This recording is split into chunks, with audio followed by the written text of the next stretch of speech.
अस्सलाम वालेकुम। मेरा नाम साद है और मैं टूर गाइड हूँ और मैं नॉर्दर्न पार्ट को करता हूँ पाकिस्तान के गाइड। पर रिसेंटली ड्यू टू कोविड मैंने अब आप सबके लिए एक प्रोजेक्ट स्टार्ट किया। मेरा ब्लॉग नंबर 1 है with respect to world city of Lahore. और सबसे पहले मैं अपना इंट्रोडक्शन कराऊंगा। मैंने बिजनेस एडमिनिस्ट्रेशन में बैचलर्स किया हुआ है और उसके बाद मैं अपने टूरिज़म सर्विसेज के लिए सर्व कर रहा हूँ। मैं अपनी जो स्टार्टिंग है वो यहाँ से करूँगा कि हम लोग सबसे पहले लाहौर से स्टार्ट करेंगे। लाहौर बेसिकली मैं आपको लाहौर की हिस्ट्री बताऊँगा कि लाहौर जो सिटी है वो एक हिंदू जो है उसने इसका नाम रखा, जिसका नाम जो था वो किंग रामा था और उनके बेटे का नाम लो था और लावा, और लो और लावा के नाम पे ये लाहौर सिटी का नाम हुआ। उसके बाद लाहौर सिटी को हिंदूज़ ने भी रूल किया, गजनवी ने, मंगोल्स ने गाइड किया रूल किया। उसके बाद मुग़ल एम्परर्स का दौर आया। मुग़ल एम्परर्स के दौर में हमारे पास 7 बड़े मुग़ल एम्परर्स थे जिन्होंने इस सिटी को प्रॉपरली गाइड किया, जिसमें से जिस जगह मैं अभी बैठा हुआ हूँ ये वज़ीर खान मस्जिद है, आप देख सकते हैं मेरी बैकग्राउंड पे। ये जो मस्जिद है ये एक दिल्ली गेट जो कि Mughal emperor 3rd Mughal emperor हैं अकबर, उन्होंने बनाया इस गेट को, दिल्ली गेट को। दिल्ली गेट बेसिकली जो गेट है वो उसका नाम दिल्ली इसलिए रखा गया क्योंकि उसका जो फेस था, उसका जो गेट ओपन होता था वो दिल्ली की तरफ होता था, और दिल्ली जो है वो मुग़ल एम्परर्स का एक कैपिटल सिटी था। और दिल्ली गेट के बारे में बताता चलूँ कि दिल्ली गेट में ओवरऑल लगभग 12 कमरे थे। फिर 12 कमरों को मुग़ल एम्परर्स ने सोशल वर्क के लिए इस्तेमाल किया। स्कूल्स भी बने, कुछ वक्तों में डिस्पेंसरी बनी। ब्रिटिश के दौर में ऑफिस थे और डिस्पेंसरीज थी डिफरेंट टाइप ऑफ। आजकल वो जो रूम्स हैं वो दोबारा एक उसमें 6 रूम जो हैं वो स्कूल के लिए यूज़ हो रहे हैं और कुछ 6 रूम्स जो हैं वो टूरिस्ट डिपार्टमेंट के पास यूज़ हो रहे हैं। फिर हम जैसे ही वहाँ से हम अंदर आते हैं तो ये हमारे साथ बिल्कुल एक जो शाही जो रास्ता है उसको हम लोग कहते हैं शाही गुजरगाह, जो शाही का मेन रॉयल स्ट्रीट है, जो कि हमें दिल्ली गेट से स्ट्रेट फॉरवर्ड वज़ीर खान मस्जिद की तरफ ले आती है। उस गेट से हम जिस तरह इंटर होते हैं तो हमारे पास शाही गुजरगाह के साथ बिल्कुल शाही हमाम है। शाही हमाम का जो पर्पस था वो एक रॉयल बाथ था जो कि पर्शियन बाथ है, और उसको भी शेख इलामुद्दीन अंसारी साहब ने बनवाया ड्यू टू इसका जो पर्पस था, उसकी जो कॉस्ट थी, उसकी जो मनी आती थी, उससे जो एक फ़ंड जो जारी होता था, जो उसकी अर्निंग थी वो रेनोवेशन ऑफ दिस मॉस्क उसके लिए इस्तेमाल हुआ करती थी, रेनोवेशन के लिए। फिर इस एरिया की सबसे जो फेमस चीज़ें थी कुछ मैं आपको बताते चलूँ साथ साथ कि सबसे जो फेमस जगह थी वो जहाँ पे एक मतलब रंजीत सिंह के दौर में उनके जो आर्मी के जनरल थे उनका नाम था दीवान दीनानाथ। दीवान दीनानाथ का घर भी इसी स्ट्रीट के अंदर है, दिल्ली स्ट्रीट में। इनका नाम राजा दीवान दीनानाथ था, जो रंजीत सिंह ने इनको जो लक़ब दिया इनको राजा का दिया, और ब्रिटिश ने इनको जो लक़ब दिया वो दीवाना का लक़ब दिया। इनका नाम दीनानाथ था।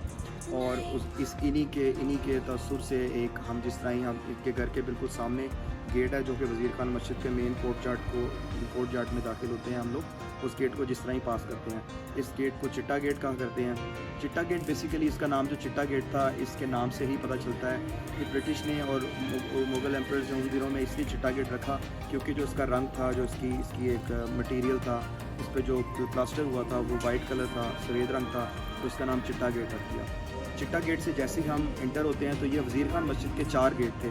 4 गेट में से 2 गेट अभी भी अपनी सही हालत में है, जिसमें से एक चिट्टा गेट है और एक बैक गेट है। दूसरा उसका नाम भी चिट्टा गेट ही है। बाकी 2 गेट जो थे वो डिमोलिश्ड हो गए थे, टूट गए थे, फना हो गए थे। इन 2 गेटों को जिस तरह ही हम क्रॉस करते हैं तो हम लोग वज़ीर खान चौक के अंदर आ जाते हैं। वज़ीर खान चौक के अंदर हमें 2 चीज़ें मिलती हैं। 2 चीज़ों में से एक सबसे पहले एक सूफ़ी का मज़ार है, सूफ़ी का टॉम्ब है। उन सूफ़ी का नाम है शेख सईद शेख, जो कि 13वीं सदी के अंदर ईरान से इस्लाम की खातिर आए थे। ये 2 भाई थे जिनमें से एक भाई की जो कब्र है वो वज़ीर खान मस्जिद के अंदर है। इस तरह मेरे पीछे देख सकते हैं मैं आपको। इनका नाम जो था वो इनको मेरन बादशाह कहते थे, मोहम्मद इसहाक नाम था। ये 13वीं सदी में ईरान से माइग्रेट हो गए थे इस्लाम की खातिर। और इनके मज़ार के बिल्कुल सामने एक वेल है जिसको दीवान दीनानाथ वेल कहते हैं। उसको कुएँ को इसलिए उसका नाम था क्योंकि ये दीवान दीनानाथ की उसकी कस्टडी के अंदर था। जिस तरह ही हम लोग अभी हम जब ऑटोमेटिकली सहन के अंदर आते हैं वज़ीर खान मस्जिद की, तो इसकी जो चंद कदम हमें नीचे उतरना पड़ता है। बेसिकली इसका चंद कदम नीचे उतरने का उसकी जो वजह है, वो वजह इसलिए क्योंकि वज़ीर खान मस्जिद को 5 से 6 फुट की बुलंदी पे बनाया गया। उन दिनों पे जो ग्राउंड लेवल था वो एग्जैक्ट 5-6 फीट की ग्राउंड लेवल से बिलो था। ये मस्जिद को 5-6 फुट ऊपर बनाया गया। मस्जिद की चारों साइडों पे लगभग 28 कमरे थे बाहर की तरफ, और 22 दुकानें थी जो कि डिफरेंट सोशल वर्क और डिफरेंट चीज़ों के लिए बनाई गई, इस्तेमाल की गई। मस्जिद के ऐन मुताबिक जो दाखिली रास्ता है, दाखिली रास्ते के दोनों लेफ्ट साइडों पे 8 दरवाजे हैं, जो कि दोनों दरवाज़ों में दोनों गैलरीज़ आर्ट गैलरीज़ के तौर पे इस्तेमाल हुआ करती थी। और आर्ट गैलरीज़ को उन दिनों में सोशल पर्पस के लिए यूज़ किया जाता था, जिसमें debates, art and different things होती थी।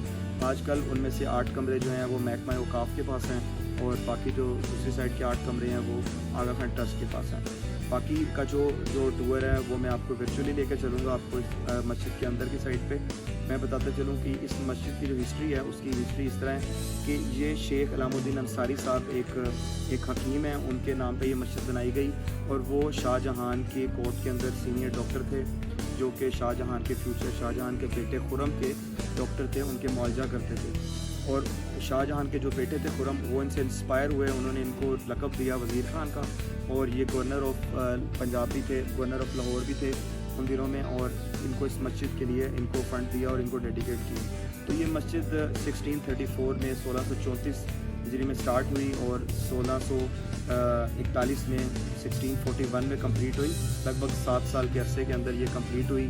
इसके अंदर अब जो एक लॉर्ड विल्सेस हैं, लॉर्ड थे ब्रिटिश के, उन्होंने इस मस्जिद को जब पहली बार ज़िंदगी में देखा तो उन्होंने ये कहा था कि ये जो मस्जिद है ये full of school of art है, क्योंकि इस मस्जिद के अंदर इस्लाम की और हर चीज़ की, हर किस्म की आर्ट इस्तेमाल है। इसमें पिचकारी यूज़ है, इसमें ब्रश पेंट यूज़ है, इसमें टाइल वर्क यूज़ है, इसमें लेआउट जो कि मार्बल के अंदर लेआउट पर्शियन इटालियन ब्रांड था, इटालियन आर्ट भी यूज़ है। इसके अंदर डिफरेंट काइंड ऑफ थिंग्स इसमें इस्तेमाल हुई हैं। तो ये एक जो मस्जिद थी उन दिनों की सबसे बड़ी मस्जिद थी। बादशाही मस्जिद इससे लगभग 30 साल बाद बनी, क्योंकि बादशाही मस्जिद 1673 के बाद स्टार्ट हुई। इसकी जो कैपेसिटी थी वो लगभग 15 से 20 हज़ार नमाजियों की थी, और ये जो उस टाइम सोशल वर्किंग के लिए बहुत ज़्यादा यूज़ हुआ करती थी।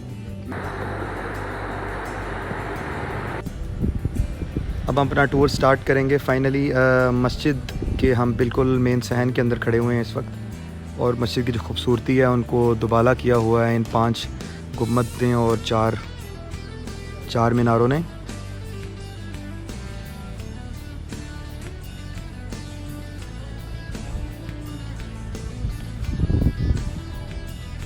आप देख सकते हैं ये खूबसूरत मंज़र।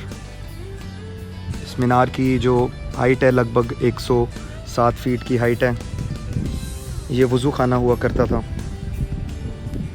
टेक्नोलॉजी के साथ साथ जिस तरह टेक्नोलॉजी आई, वक्त के साथ साथ कुछ अमेंडमेंट जो है वो ब्रिटिश ने की, कुछ अमेंडमेंट जो है मुग़ल्स एम्परर ने की। जिस तरह ये जो लाइट है, ये जो लाइट को हम देख सकते हैं, ये ब्रिटिश के आने पे हुआ सब कुछ चेंज।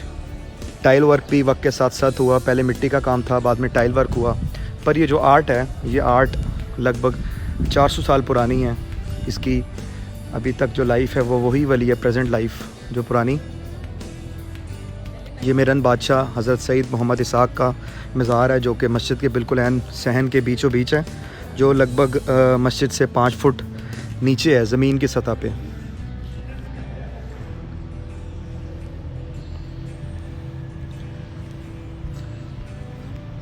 हम मस्जिद के बीच जाते हैं। यहाँ से अपना मैं बताता चलूँ कि ये जो मीनार हैं, मीनारों की जो हाइट थी वो लगभग 107 फीट हाइट है, जिस तरह मैंने आपको पहले बताया। और जो गुंबद हैं वो 5 गुंबद है, जिसमें से 4 छोटे गुंबद हैं और एक बड़ा गुंबद है। गुंबद बेसिकली उसका रखने का मकसद ये था कि टेक्नोलॉजी उन दिनों में नहीं थी, तो आवाज़ और ठंडक को बरकरार रखने के लिए गुंबद बनाए गए। गुंबद जो हैं वो दिल्ली के जो सुल्तान थे उनको डेडिकेट किया गया, जिनका नाम इब्राहिम लोदी था। इब्राहिम लोदी की पहचान, लोदी फैमिली की जो पहचान थी वो उनकी टोपी, उनकी कैप के ऊपर थी। तो गुंबद की जो बनावट थी वो बिल्कुल उनकी लोदी कैप की तरह थी। मस्जिद के अंदर डिफरेंट आर्ट यूज़ हुआ है, जिस तरह ब्रिटिश के पहले लॉर्ड ने कहा कि ये जो मस्जिद है ये स्कूल ऑफ आर्ट है। बाहर की तरफ सारी पिचकारी और स्टोन वर्क यूज़ हुआ है, कलरफुल स्टोन्स। आप इसको करीब से देख सकते हैं कि ये स्पेशल छोटे स्टोन से पिचकारी जो होती है वो पेस्टिंग ऑफ एनीथिंग होती है, pasting of stones and pasting of anything like paper और वर्किंग। आउटर सोर्सेज में सारा पिचकारी और स्टोन वर्क है। इंटरनल साइड्स के अंदर ब्रश पेंट है, ब्रश पेंट सारा यूज़ हुआ है, जो कि एक नहायत खूबसूरत मंज़र पेश करता है।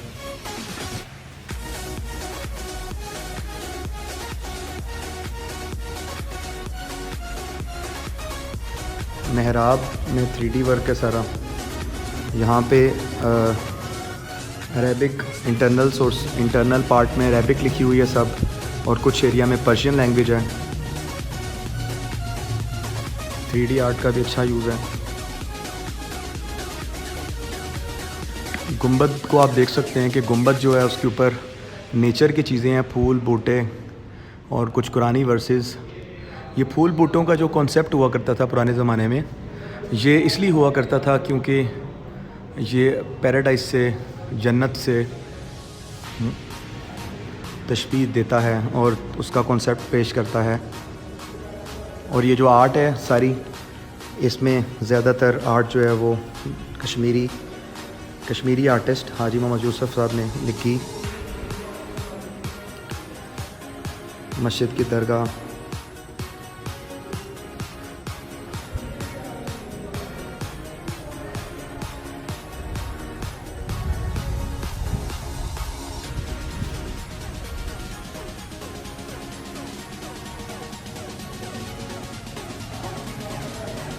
मस्जिद का जो मटेरियल था जिससे मस्जिद को बनाया गया वो आप देख सकते हैं कि इसके अंदर लाइमस्टोन, मड, मिट्टी, पत्थर, कंकर और कुछ दालें, लिंटल्स इस्तेमाल की गई ताकि उसकी मजबूती को बरकरार रखा जाए।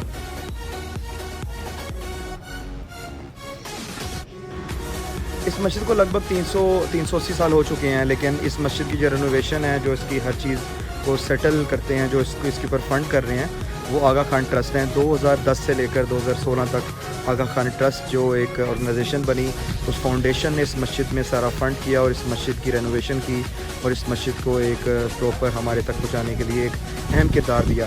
जिस तरह मैंने आपको पहले बताया था कि मस्जिद की दोनों जानिब जो 8 कमरे हैं, उनमें से 8 कमरे जो हैं वो औकाफ के पास हैं और 8 कमरे आगा खान ट्रस्ट के पास हैं।